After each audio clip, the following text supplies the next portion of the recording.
Hello students, स्वागत है आप सभी का आपके अपने इस YouTube channel Mister Cool Ash the teacher में। तो अभी तक के आप लोगों को खबर तो पता चली गई होगी दोस्तों। एक ब्रेकिंग न्यूज निकल करके सामने आई है, जो ये है कि माननीय उच्चतम न्यायालय ने अर्थात सुप्रीम कोर्ट ने यह फैसला दिया है कि जो बीएड डिग्रीधारी होंगे अब वो वर्ग 3 के लिए अपात्र माने जाएंगे। इस न्यूज के आने के बाद छत्तीसगढ़ शिक्षक भर्ती परीक्षा में बीएड डिग्रीधारी जो मेरे मित्र हैं उनके मध्य खलबली का माहौल है। इसी खलबली का जवाब देने मैं आप लोग के समक्ष हाजिर हुआ हूं, क्योंकि बहुत सारे स्टूडेंट्स के मुझे मैसेज आया कि सर आप इस मामले में अपना प्रकाश डालिए। As you know that I am also an aspirant.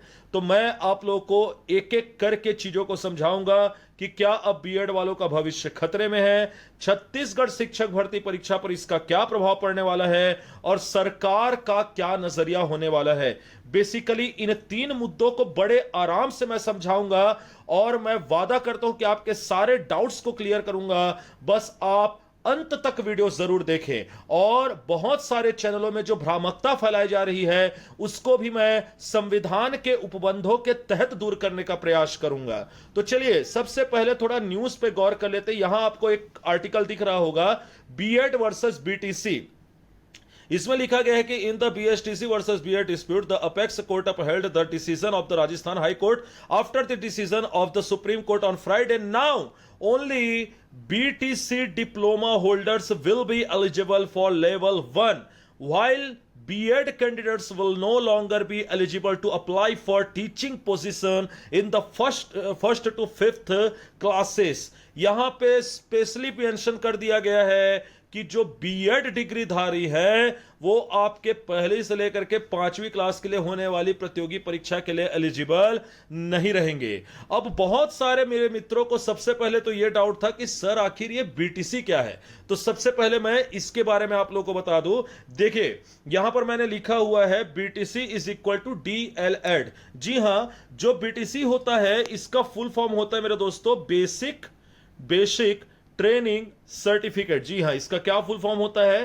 Basic training certificate, जिसे हमारे राज्य में डीएलएड के नाम से जाना जाता है। जी हां, ये जो है ये इक्विवेलेंट होता है आपके डिप्लोमा इन एलिमेंट्री एजुकेशन। जी हां, डिप्लोमा इन एलिमेंट्री एजुकेशन अर्थात डीएलएड के समकक्ष की डिग्री होती है बीटीसी। अच्छा, अब ये बीटीसी किस राज्य में चलती है तो मैं आपको बता दूं दोस्तों, पूरा मामला यह है कि राजस्थान में डीएलएड और डीएड के समकक्ष में बीटीसी चलती है। इसका फुल फॉर्म मैंने अभी आपको बताया, बेसिक ट्रेनिंग सर्टिफिकेट। तो इनका यह कहना था कि भाई हम जो है हमको वर्ग 3 के लिए बस मान्यता मिलनी चाहिए, वर्ग 2 के लिए बीएड को मान्य रखिए, लेकिन वर्ग 3 के लिए तो बीटीसी वालों को ही क्या करना चाहिए, मान्य करना चाहिए। जिस पर राजस्थान के हाई कोर्ट ने बहुत पहले ही यह फैसला दे दिया था कि हां बिल्कुल सही बात है, वर्ग 3 के लिए बीटीसी डिग्री होल्डर ही क्या होंगे, मान्य होंगे। अर्थात अगर ये छत्तीसगढ़ में हुआ होता तो हम छत्तीसगढ़ के हिसाब से समझ सकते हैं कि डीएड और डीएलएड वाले ही आपके वर्ग 3 के लिए मान्य माने जाते। जिस पर देखने वाली बात अब यह हो गई दोस्तों कि सुप्रीम कोर्ट ने, माननीय उच्चतम न्यायालय ने राजस्थान हाई कोर्ट के फैसले को मान्य कर दिया है।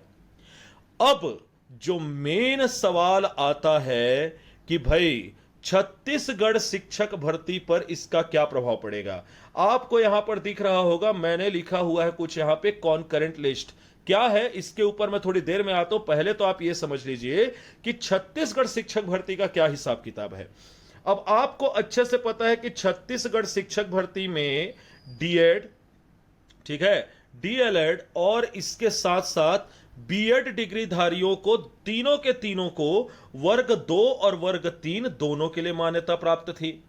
अब अगर सुप्रीम कोर्ट यह फैसला दिया है तो सबसे पहले तो मैं यह बताना चाहूंगा मित्रों आपको कि सुप्रीम कोर्ट का फैसला पूरे देश में, पूरे कंट्री में फॉलो करना आवश्यक होता है, क्योंकि यह माननीय उच्चतम न्यायालय का फैसला है।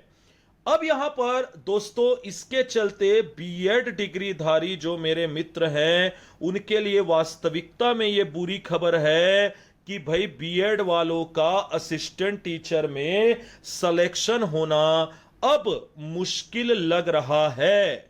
परंतु इसमें मैंने अपने थंबनेल में एक बात और भी लिखी हुई थी जो आप लोगों ने देखी होगी कि भाई क्या होगा सरकार का नजरिया। अब इस पर्सपेक्टिव में मैं आपको थोड़ी सी एक बात समझाना चाहूंगा। देखिए, यहां पर मैंने एक चीज लिखी हुई है, कॉनकरेंट लिस्ट। देखिए दोस्तों, कॉनकरेंट लिस्ट को हिंदी में कहा जाता है समवर्ती सूची। ठीक है, आप लोगों को मैं बता दूं कि संविधान के अनुसूची नंबर 7 में 3 प्रकार की सूचियां होती है, जिसमें से एक होता है आपका केंद्र सूची, दूसरा होता है आपका राज्य सूची, और तीसरा होता है आपका समवर्ती सूची। ठीक है, अब यहां पर समझने वाली बात यह है कि केंद्र सूची के ऊपर किसी भी प्रकार का फैसला लेने का अधिकार केवल और केवल केंद्र सरकार का होता है। राज्य सूची के ऊपर फैसला लेने का अधिकार केवल और केवल राज्य सरकार का होता है। वहीं समवर्ती सूची पर फैसला लेने का अधिकार केंद्र सरकार एवं राज्य सरकार दोनों का होता है। और देखने वाली बात यह है कि एजुकेशन अर्थात शिक्षा जो है दोस्तों, वो समवर्ती सूची का हिस्सा है। समवर्ती सूची का हिस्सा होने के कारण इस पर सेंट्रल गवर्नमेंट और स्टेट गवर्नमेंट दोनों अपने कानून बना सकते हैं।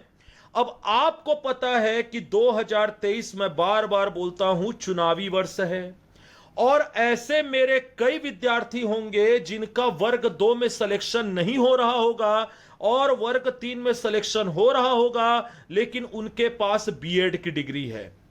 अब अगर इन बीएड डिग्री धारियों को अपात्र घोषित कर दिया जाता है वर्ग 3 के लिए, तो आप मान करके चलिए कि आधे से ज्यादा कैंडिडेट बाहर हो जाएंगे।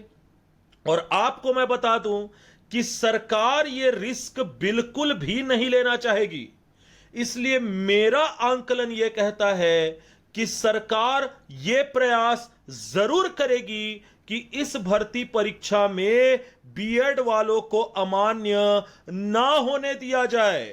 तो आशा का दामन थाम के रखे रहिए मित्रों, क्योंकि कॉनकरेंट लिस्ट जो संवैधानिक उपबंध के तहत अनुसूची नंबर 7 के तहत यह प्रावधान है कि शिक्षा में विशेष कानून राज्य बना सकती है, और उसके तहत मुझे लगता है कि हमारे राज्य में बीएड वाले जो मेरे छात्र हैं, मेरे विद्यार्थी हैं, मेरे एस्पिरेंट्स भाई बहन हैं, उनको लीगल कर दिया जाएगा। तो ये मेरा पर्सपेक्टिव है, मेरा ये विचार है कि हालांकि माननीय उच्चतम न्यायालय का ये डिसीजन है और उच्चतम न्यायालय के डिसीजन को पूरे कंट्री में लागू करना पड़ता है, पर यहां पर मैं संवैधानिक दाव पेच भी आपको बता दिया कि सरकार किस तरीके से एक लूप होल यहां पे ढूंढ सकती है। एंड मैं खुद भी पॉलिटिकल साइंस का विद्यार्थी हूं, तो मुझे पता है कि भाई ये लूप होल बहुत बड़ा लूप होल है और इसका फायदा जो है सरकार जरूर उठाएगी। तो मैं आप लोगों से यही कहना चाहूंगा जो वर्ग 3 के लिए प्रतीक्षा कर रहे और बीएड डिग्री धारी है मेरे मित्र, मैं उनसे यही कहना चाहूंगा कि आप आशा का दामन मत छोड़िए और तैयार रहें। जैसा कि आप लोग को पता है कि बहुत बड़ी न्यूज आ रही है कि 15 तारीख के बाद से एनी हाउ वर्ग 2 की काउंसलिंग जो है वो शुरू हो जाएगी। तो वर्ग 3 के काउंसलिंग में अभी थोड़ा टाइम है और तब तक के हमारी सरकार कुछ अच्छा न्यूज आपके लिए ले आएगी। इस चीज के लिए आप आश्वस्त रहें। तो मैं अब आप लोगों से अगले वीडियो में मिलूंगा। आशा करता हूं कि मेरी यह जानकारी आप लोग को पसंद आई होगी। जो भी चैनल भ्रम फैला रहे हैं और आपके मन में डर का माहौल बना रहे हैं, तो मैं बस यही बोलूंगा कि इग्नोर करिए उन्हें और हर तरफ से बस पॉजिटिविटी गेन करने की ही कोशिश करिए, ठीक है। और मैं आपको यह आश्वस्त दिलाता हूं कि मुझे लगता है, जहां तक कि मेरी समझ है, कि सरकार इसका कोई लूप होल ढूंढ करके अवश्य निकालेगी, ठीक है। तो आशा करता हूं आपको यह वीडियो पसंद आई होगी। अगर आपको यह वीडियो पसंद आई है और यहां तक आपने देखा तो बहुत बहुत शुक्रिया आपका यहां तक देखने के लिए। आप मुझे इंस्टाग्राम में जरूर फॉलो कर लीजिए, क्योंकि आप जो क्वेश्चन यहां यूट्यूब में नहीं पूछ सकते वो आप मुझसे इंस्टाग्राम में डीएम करके पूछ सकते हैं। बहुत सारे बच्चों ने वहां मुझे मैसेज करके बोला कि सर इसके ऊपर एक वीडियो बनाइए, और देखिए मैं वीडियो लेकर के आ गया। तो आप भी मुझे अपनी मांग वहां पर मैसेज कर सकते हैं कि आपको किस संदर्भ में वीडियो चाहिए। इसके अलावा टेलीग्राम चैनल की लिंक भी मैं आपको डिस्क्रिप्शन में दे दूंगा, उससे जाकर के जरूर ज्वाइन कर लीजिएगा। अब मैं उसमें डेली करंट अफेयर्स भी अपलोड कर रहा हूं और साथ ही साथ और भी नॉलेजेबल वीडियोस मैं डालते रहूंगा। तो मिलते हैं नेक्स्ट वीडियो में। आशावादी रहिए। इस वीडियो को लाइक करना ना भूले, अपना कमेंट करके क्योरीज पूछना ना भूले। इसके अलावा इस वीडियो को जितना ज्यादा हो सके शेयर कीजिए दोस्तों, और चैनल को सब्सक्राइब जरूर कीजिए ताकि आपके भ्रम को मिटाने का काम आपका अपना आशीष कर सके। तो मिलते हैं नेक्स्ट वीडियो में, तब तक के लिए धन्यवाद।